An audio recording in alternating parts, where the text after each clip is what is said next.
আরে বৌদি, এত চুলের ভিতরে কোথায় খুঁজে পাব? এই কাজে আমি একদম নতুন। এর আগে কখনোই আমি এই গাছে উঠিনি। তুমি যদি গাছের আগাছা পরিষ্কার করতে, তাহলে হয়তো কাজটা করতে খুব সুবিধে হতো। আরে দেবরজি, এত তাড়াহুড়োর কি আছে? একটু তো ধৈর্য ধরো। তোমার দাদা তো বাড়িতে নেই, অনেক সময় পাবে। আজ রাতটা তোমাকেই দিব। তোমার শক্তি আর গুড়ের রস পাড়ার পরিচয় নিব আজকে। দেখব তোমার গাছে ওঠার ধরন, কেমন পারো তুমি গাছে উঠতে। এভাবেই কথাগুলো বলছিলেন অঞ্জলি তার দেবরকে। বন্ধুরা, কেনই বা অঞ্জলি তার দেবরকে প্রতিদিন রাতে তার ঘরে নিয়ে গিয়ে গাছে ওঠার শক্তির পরিচয় নিতেন, তা শুনলে তোমরা অবাক হয়ে যাবেন।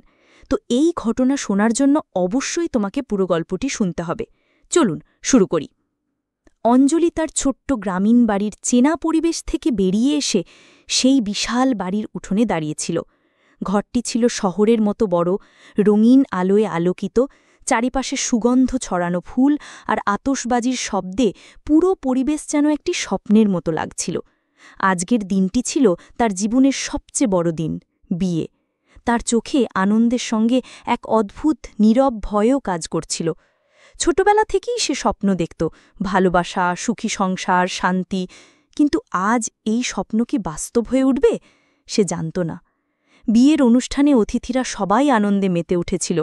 আত্মীয় স্বজনের হাসি, শুভেচ্ছার ধারা, বর ও কনের জন্য সাজানো মধুর মঞ্চ, সবকিছু যেন এক কাব্যিক দৃশ্য।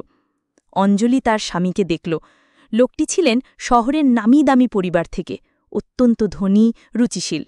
প্রথম চোখে দেখেই মনে হল তার স্বামী যতই ব্যস্ত হোক একজন ভালো মানুষ। কিন্তু সময়ের সঙ্গে সঙ্গে বাস্তবতা প্রকাশ পেল। প্রথম রাত থেকেই দেখা গেল তার স্বামী ছিলেন ব্যস্ত। সকালে বেরোতেন, সারাদিন ফোনে ব্যস্ত থাকতেন, রাতে খুব কম সময় ফিরতেন। অঞ্জলির চোখে স্বপ্নের আলো ফিকে হতে লাগল। সে অনুভব করল সুখের ঘরে থাকার পরেও তার হৃদয় একাকী। দিনগুলো কেটে যাচ্ছিল একাকিত্বের ছায়ায়। অঞ্জলি ঘরে বসে নিজের ভাবনা, স্বপ্ন, আশা ও হাহাকার নিয়ে কাটত। প্রথমে সে নিজেকে বোঝাত, সময় মতো সব ঠিক হয়ে যাবে। কিন্তু দিন যতই কেটে যাচ্ছিল তার আশা ও উদ্দীপনা ততই ম্লান হতে লাগল। একদিন সন্ধ্যায় অঞ্জলির দেবর, যে বয়সে প্রায় কাছাকাছি এবং মননী অত্যন্ত যত্নশীল, তাকে বলল, অঞ্জলি আপা, তুমি কি একা বসে আছো? আও, একটু বাইরে চলো।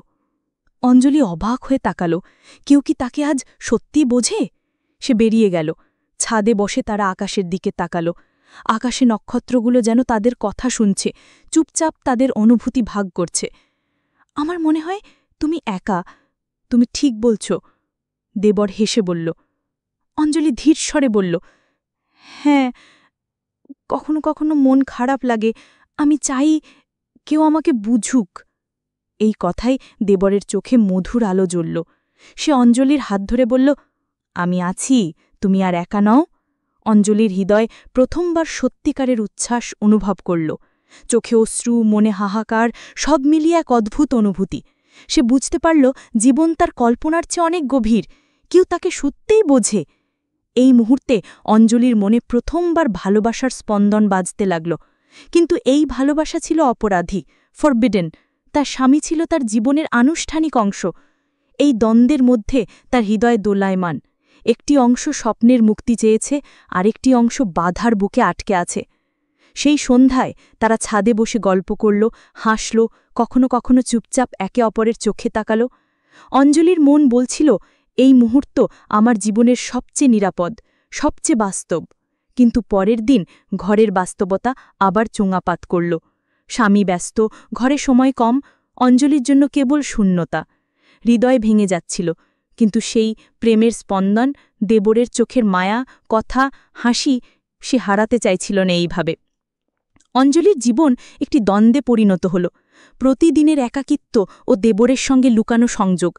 সে বুঝতে পারল প্রেম শুধু চোখের আলো নয়, হৃদয়ের গভীর সম্পর্ক। আর এই সম্পর্ক তার জীবনের নতুন আশা জাগাচ্ছিল। ঘরের একাকিত্ব, স্বামীর ব্যস্ততা এবং মনোকষ্টের ছায়া পিছু হটতে চাইছিল না অঞ্জলির। তার চোখে প্রতিদিনের জীবনের একঘেয়েমি, তার হৃদয়ে নিঃসঙ্গতা। কিন্তু সেই শূন্যতায় আলো ছড়াল দেবরের উপস্থিতি। দেবর তার কাছে আসলো আরও বেশি সময় কাটাতে। একদিন সন্ধ্যায় যখন গোধূলির আলো ছাদে ছড়িয়েছিল, তারা আবার ছাদে উঠল।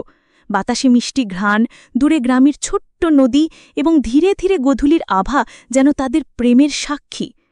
অঞ্জলি, দেবরের কণ্ঠে তীব্র মায়া, অঞ্জলির চোখে অশ্রু, কিন্তু হাসি। আমি আমি জানি না কি বলবো, শুধু মনে হয় আমার জীবন তোমার ছোঁয়ায় শান্ত। দেবর হাত বাড়াল, তার হাত অঞ্জলির হাতে ছুল। হৃদয় যেন এক অদ্ভুত স্পন্দনে দুলতে লাগল।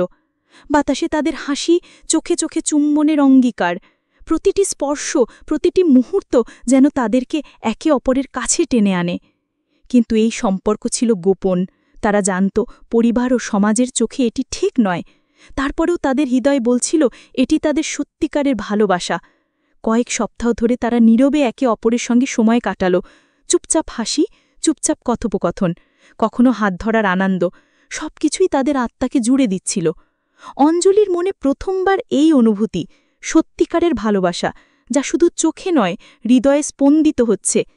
একদিন দেবর বলল, অঞ্জলি, আমরা আর এই নিয়মে আটকে থাকতে পারি না। আমি চাই আমরা একসাথে হই, সব ঝঞ্ঝাট ছেড়ে। অঞ্জলির মন দ্বিধায় ভেঙে পড়ল। স্বামী তার জীবনের আনুষ্ঠানিক অংশ, সমাজের দৃষ্টি, পরিবার, সবকিছু মাথায় এলো। কিন্তু হৃদয় বলল, এই ভালোবাসা হারালে আমি আর বাঁচতে পারব না। তাদের রাতের আকাশে তারা গল্প করল, হাত ধরি, স্বপ্ন আঁকল। দেবরের কণ্ঠে ছিল মায়া, অঞ্জলির চোখে ছিল উচ্ছ্বাস। একে অপরের স্পর্শে রাতের নিস্তব্ধতা ভেঙে গেল, কিন্তু তারা জানত তাদের এই সম্পর্কটি গোপন রাখতে হবে। পরবর্তী সপ্তাহে তারা সাহস করল একটি পরিকল্পনা তৈরি করতে, গ্রামের বাইরে, শহরের অজানা পথে পালিয়ে যাওয়া। তারা জানত যদি কেউ জেনে যায় সমস্যা হবে, কিন্তু প্রেমের তীব্রতা তাদের থামতে দেয়নি। রাতের অন্ধকারে তারা চুপচাপ বাড়ি থেকে বেরোল। হাওয়া ছায়ার মতো ছড়ালো চারিপাশে। অঞ্জলির হাত দেবরের হাতে, হৃদয় দ্রুত বেজে উঠল। তারা জানত এই রাত্রিটি তাদের জীবনের সবচেয়ে সাহসী সিদ্ধান্ত। তাদের পালানো এক ধরনের মুক্তির মুহূর্ত। শহরের অজানা রাস্তায় হেঁটে হেঁটে তারা একে অপরকে বলল, এবার আমরা একসাথে, তুমি আর আমি।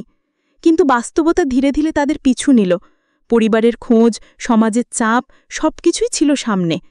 তারা জানত এই সম্পর্কের জন্য তারা শুধুমাত্র নিজেদের নয়, সবকিছুকে ঝুঁকিতে ফেলেছে। অঞ্জলির হৃদয় উত্তেজনার ভয় দুটি অনুভূতির মধ্যে দোলাচল করছিল। সে জানত প্রেম সত্যিকারের শক্তি, কিন্তু এই শক্তি যদি ভুল পথে চলে, তার জীবন সবকিছু ভেঙে যেতে পারে। অঞ্জলি আর দেবরের পালানো শুরুর কিছুদিন ছিল স্বপ্নের মতো, মুক্তি, একে অপরের সান্নিধ্য, রোমান্টিক মুহূর্ত। কিন্তু গ্রামের মানুষ খবর পেয়ে গেল, পরিবার তোলপাড় হয়ে গেল। অঞ্জলির বাবা মা কাঁদতে কাঁদতে তাকে খুঁজে বের করল। রাতে তারা তাকে ঘরে ফিরিয়ে আনল। অঞ্জলির হৃদয় ভেঙে গেল। দেবরের হাত ছাড়তে হয়েছে, তার চোখের আলো ম্লান হয়েছে। অঞ্জলি, তুমি কি বুঝতে পারো তুমি আমাদের জন্য কি করেছ? তার বাবার কণ্ঠে দুঃখ, চোখে কাঁদি। আমি আমি শুধু ভালোবাসি, কেউ আমাকে বুঝতে চাইছে বাবা। কিন্তু পরিবারকে বোঝানো সহজ ছিল না। শ্বশুর নতুন করে চাপ দিতে লাগল,